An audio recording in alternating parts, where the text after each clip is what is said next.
Today I'm talking about Thunderbolts, why it kind of kicks ass, but also why it's definitely Suicide Squad.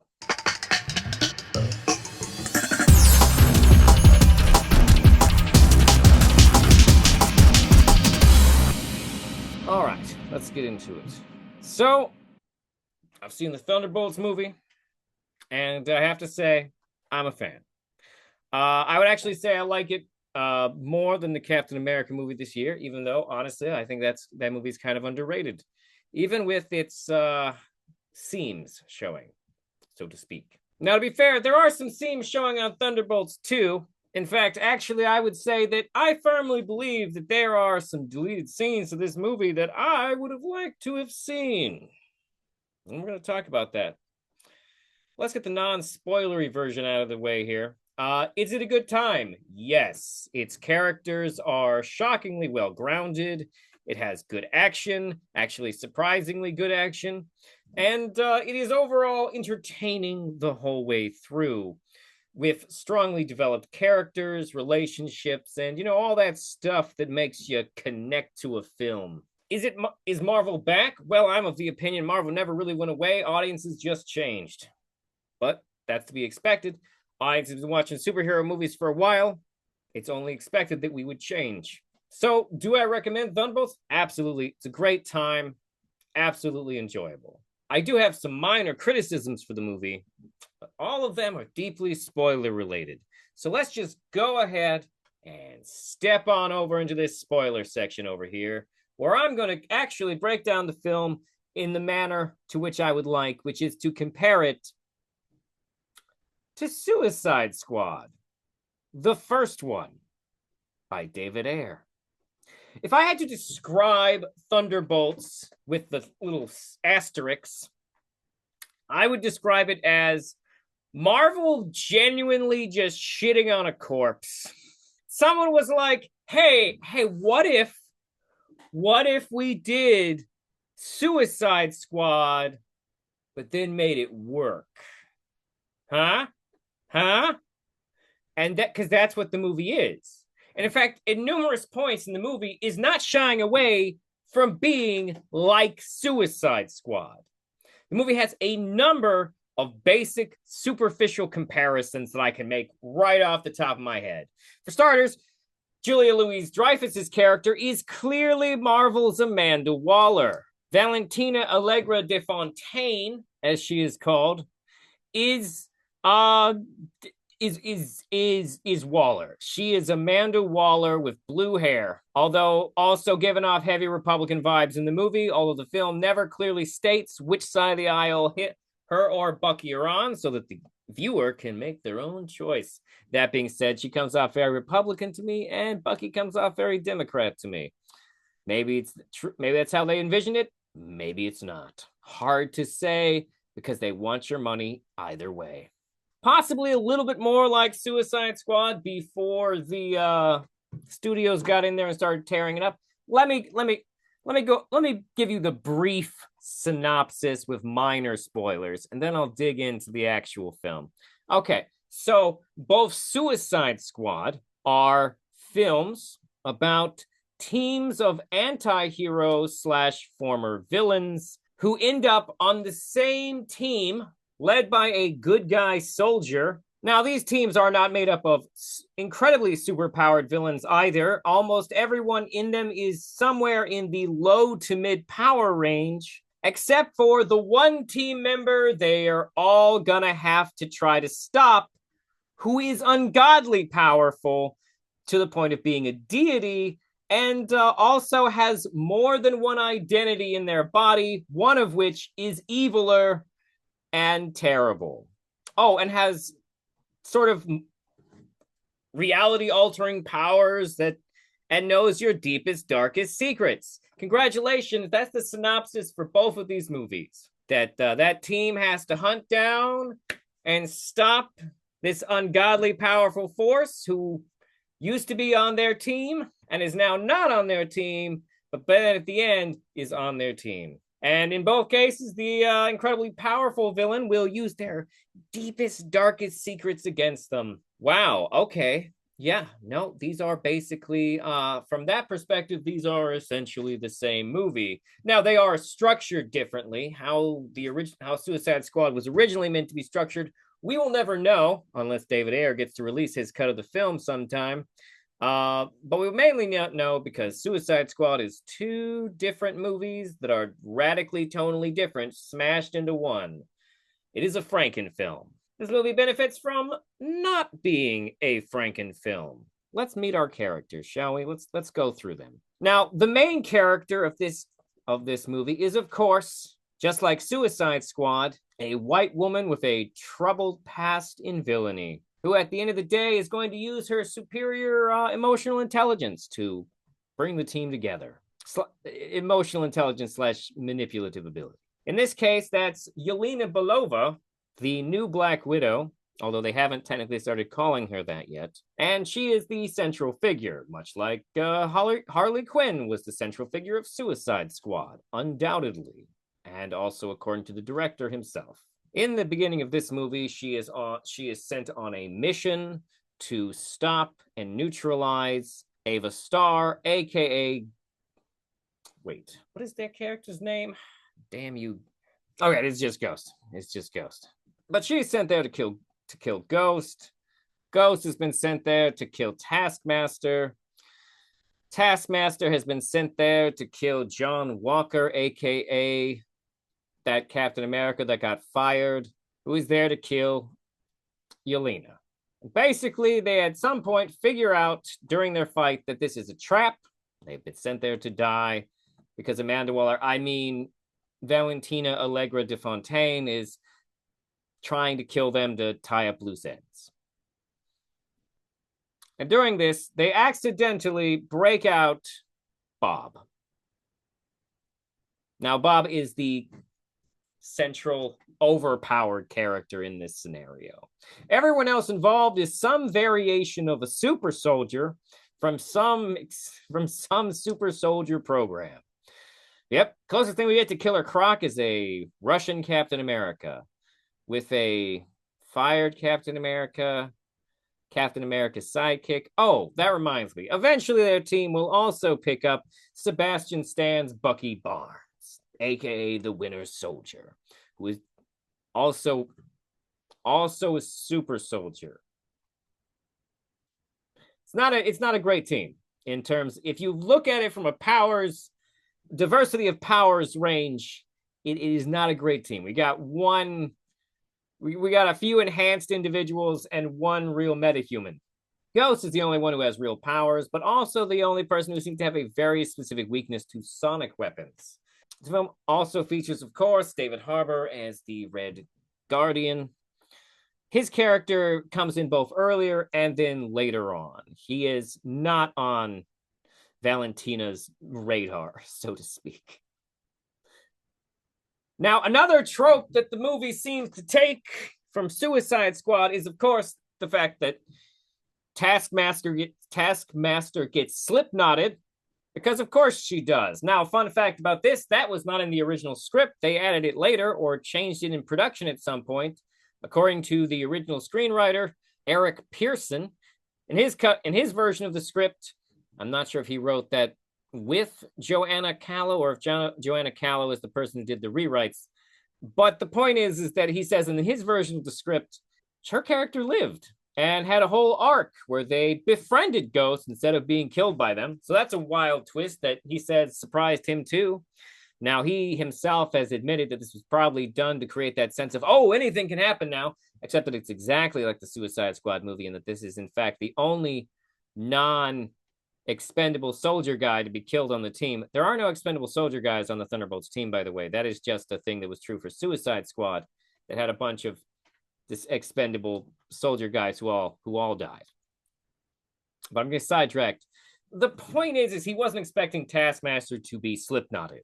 And yes, I'm going to call it for right now, slip-knotted.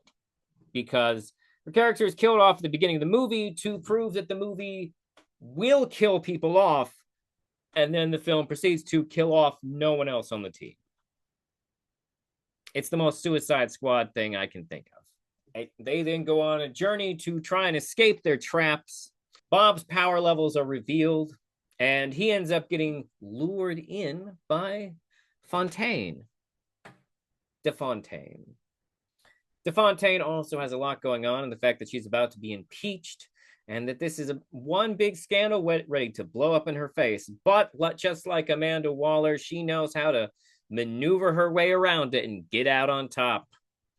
She is one sneaky bitch. I will say, if you're going to watch a comic book movie on drugs, there are really the top two options I would tell anyone are, of course, Zack Snyder's Justice League, because it's amazing. And of course, Suicide Squad. Is it a great, well put together film? No, but it do be hitting right when you be tripping balls. Don't know why I said it like that. I apologize for those who were offended. The film similarly has a moment like in Suicide Squad moment. That moment where they suddenly realize, oh shit, we can't control this godlike being, who they attempt to kill with a kill switch, not unlike Suicide Squad, except his head doesn't explode. But they totally think he's dead. So whatever happened, it didn't kill him. But it did look like maybe something blew up in his brain. So that's just another Suicide Squad-y thing. Buttons that are meant to kill superheroes and then fail. I will also say, why did I bring up the drugs aspect? Well, I will say this is why I bring up the drugs aspect. I 100% believe that a scene where they trip balls on peyote was cut out of this film. I 100% believe that. There's a part in the movie where we see Walker stop and like he just grabs some cactus fruit off a cactus as they're fleeing this place, and he's like, "Hey, you guys hungry? Want some cactus fruit?" And and then they eat it, and then the next time we see them, it's broad daylight again, and we've skipped the entire night. And to this moment, I have to say, if that wasn't meant to be peyote, what the fuck was it? Because I've never seen a movie where the action stars in the movie stop to be like, you know what? Let's just eat the most random source of nutrients we can right now. Because, hey, human beings get hungry, right? No, movies only show you things for a reason.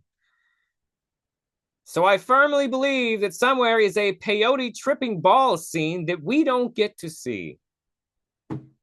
Oh, did I mention that Yelena has some interesting eyeshadow choices that reminded me of Harley Quinn? Did I mention that? Did I? She does. The film doesn't have that wacky color scheme of Suicide Squad, making it less fun for drugs. But at the same time, I do get tired of this concrete, sterile thing that Marvel seems to really like visually, and I don't like it. I don't like it at all. But I did like this movie. Everything I've just said is not me dishing on the movie. It's not me trying to shit on it or take it out in some way. I actually really enjoyed it. I thought it was a good time. And I think that it's kind of fucked up that it plays out like Suicide Squad if Suicide Squad hadn't been butchered by the studio. I just think that's interesting. That's all. But I mean, the movie was always going to be compared to Suicide Squad. Maybe they just at some point were like, fuck it, lean into it. Give it the same basic central premises. But let's talk about the ending. The end of the movie, all the surviving members, which is everyone except for Taskmaster, are about to confront DeFontaine.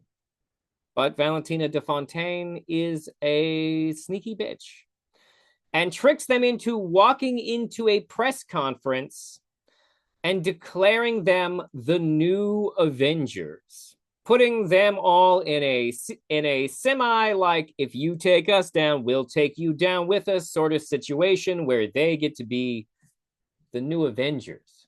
This brings me to one of my other minor gripes about the film. I don't know how I feel about the Thunderbolts Pee Wee soccer thing as being like the explanation for their team name. It reeks of this thing. And to be fair, I don't know where the name comes from in the comic books. I'd have to look that up. But like, so if it is the soccer team, then everything I'm about to say is moot. But like that moment just it reeks of this thing that comic book movies like to do all the time, where they use continuity from comic books to like in kind of like ridiculous ways to trick you, like pull a bait and switch on you. Like, so the soccer thing, it just like it feels like we're making a joke out of the original title of Thunderbolts. And it's just like, why can't we just enjoy a name like Thunderbolts? Like, why can't we let it be silly to that? Why do we have to acknowledge the silliness of it? Why do we got to have these constant like? Why do we got to make it a joke to make it a joke? You know, it's just annoying. But the thing about it being Thunderbolts, Asterix, secretly New Avengers is also that like I get really tired of comic book movies using comic book continuity to bait and switch us into twists. I mean, some movies do it better than others. I fully accept what they do with Talia in The Dark Knight Rises, and I even accept this to a certain extent. But like, how should people who are actually fans of the Thunderbolts characters feel?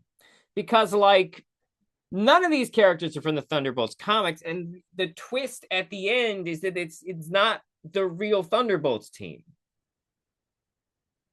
Like I don't know how should a fan of that actual comic book feel about that. And like honestly, it's not that big of a deal because the movie is well done and an entertaining ride the whole way through. But like, why do we keep doing this?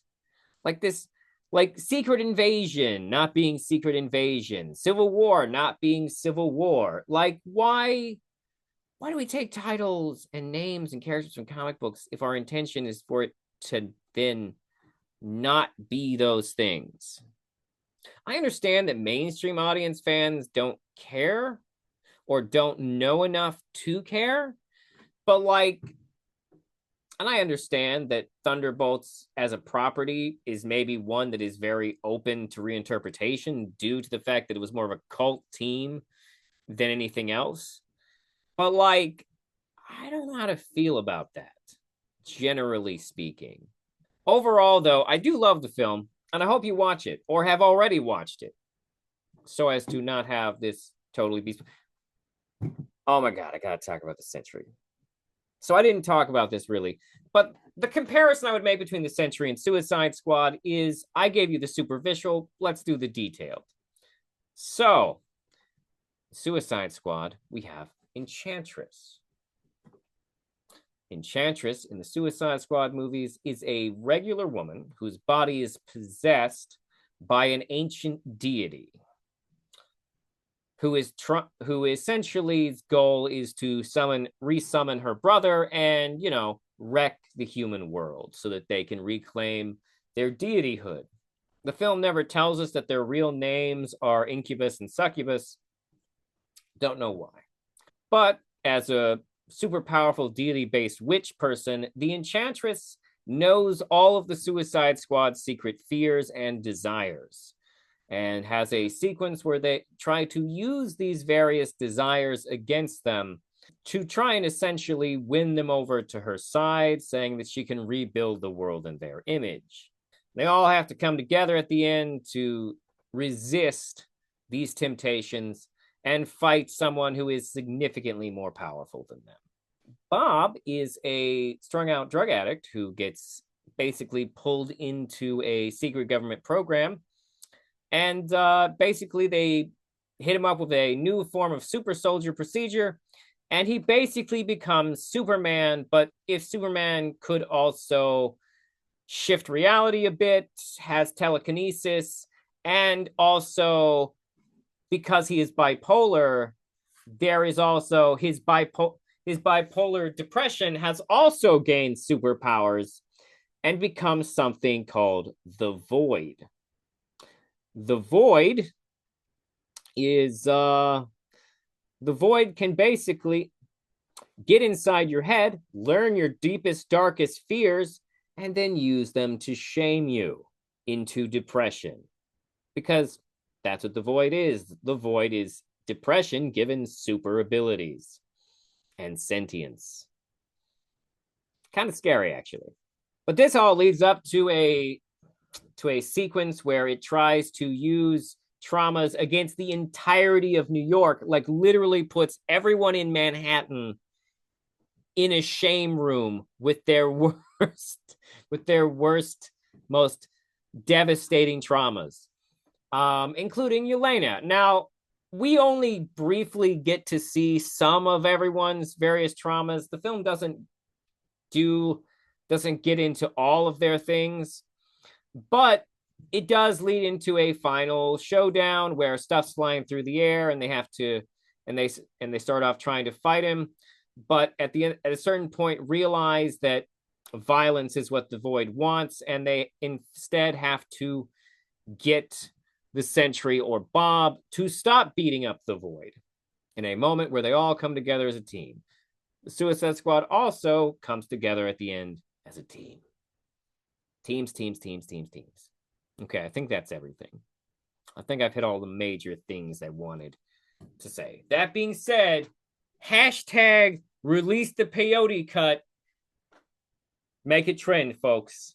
Hashtag release the peyote cut of Thunderbolts. There we go.